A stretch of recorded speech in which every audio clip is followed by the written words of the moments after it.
Hello সবাইকে, কেমন আছো সবাই? আশা করছি সবাই অনেক বেশি ভালো আছো, আমিও ভালো আছি। তো কালকে রাতের এই যে দুধটা রয়ে গেছে, বাসি দুধ, তো ওইটা কালকে রাতে ভুলে গেছিলাম খেতে। শুধু মা খাইছে, বাকি পরে আমরা যে খাওয়া দাওয়া করছি। আসলে দুধটা ছিল মায়ের টেবিলে, মানে একবারে নিরামিষ ভাগে ছিল। তার জন্য আমরা পরে আবার আমিষ খাইছি, মাছ খাইছি, তার জন্য ওইটাকে আর ধরা হয়নি। তার জন্য রয়ে গেল। তো আজকে ওইটা দিয়ে আমি চাটা কিছু একটা করে খাবো। আর এই যে রুটি বানাচ্ছি এখন। সকালবেলা তো মা সবজি রুটি খায়, তো আজকে বেগুন ভাজি করে দিচ্ছি। তাওয়াতে প্রথমে দুটো বেগুন ভাজি করে নিলাম, দুটো না বেশ কয়েকটাই নিছি, মানে এখন রুটি খাওয়াও হবে। আর সাথে পরে থেকে গেলে ওটা আমি পরে ভাতের সাথে দিয়ে দেবো আর কি। মা তো সব নিরামিষই খায়, তো এরকম ভাজি টাজি থাকলে তার জন্য ভালোই হয় খাওয়া দাওয়া। তো আমি হচ্ছে ছোট মেয়েকে স্কুলে পাঠাইছি ওর এক বান্ধবীর সাথে। ওর বান্ধবী বলতেই নতুন বান্ধবী হলো, এই বিল্ডিংয়েরই দোতলায় থাকে, ক্লাস 3-তে পড়ে। তো সে প্রতিদিন ডাকতে আসে মেধাকে। তো আমি তো প্রতিদিন যেতে দেই না, তো যেদিন করে আমার আসলে কাজটা উল্টাপাল্টা হয়ে যায় আসলে, মানে আমার কাজ থাকে হাতে, তো সেদিন টুকটাক দেই, তবে খুব তাড়াতাড়ি করে পিছন পিছন চলে যাই। তো আমিও ওই যে রুটি করে মায়ের খাবারটা বেড়ে রেখে, কারণ মায়ের এখনও খাওয়ার সময় হয়নি। আমি আসার সময় দেখলাম মা পূজায় বসছে, পূজা থেকে উঠে নিজের মতো করে নিয়ে খেয়ে নেবে।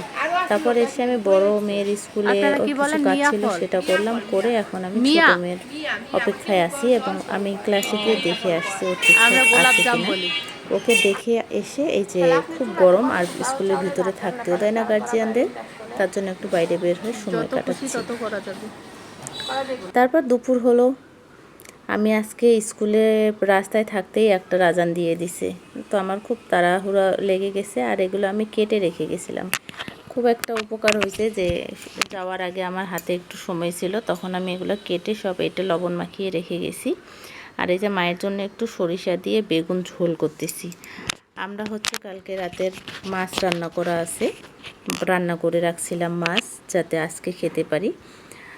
তো সেটা গরম করে নেব সব শেষে। আর এই যে মায়ের জন্য একটু ঝোল করতেছি, আজকে আর ডাল করলাম না। একজনের জন্য ডাল, অল্প ডাল সেদ্ধ হতে চায় না, আর নিরামিষ প্রেশার কুকারও আমার কাছে নাই, তার জন্য আমি হচ্ছে এইভাবে মাকে আজকে ঝোল করে দিলাম। মা খুব একটা সরিষার ঝোল খেতে চায় না, তার জন্য সরিষাটা আমি বেটে তারপরে হচ্ছে ছাঁকনি দিয়ে ছেঁকে নিয়ে শুধু জলটা ব্যবহার করলাম ঝোলের মধ্যে। নিরামিষ যদি একটু সরিষা জিরা না থাকে তাহলে কেমন লাগবে খেতে। আর এই যে বেগুন আর আলুটা বেশি হয়েছিল, যে এতটা রান্না করলে বেশি হয়ে যাবে মায়ের, তার জন্য একটু তুলে রাখলাম।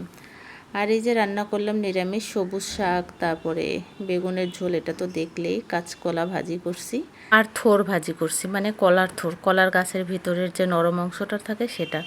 তো খেতে দিয়ে মা বলল যে কলা আর কলার থোর একসাথে খাওয়া যাবে না, এখন কলা ভাজাটা খাও আর রাতেরবেলা থোর ভাজাটা খেও। আমি তাই করলাম, পরে থোর ভাজাটা তুলে রাখলাম। আর এদিকে হচ্ছে ছোটোমণি খুব জেদ করতেছিল, কোনোভাবেই মাছ দিয়ে খাবে না, সে ডিম ভাজা দিয়ে ভাত খাবে। তো ওকে একটা ডিম ভাজা করে দিলাম। আর সেই তো আজকে এই পর্যন্তই। কেমন লাগলো অবশ্যই কমেন্টে জানিও। দেখা হচ্ছে নেক্সট ভিডিওতে।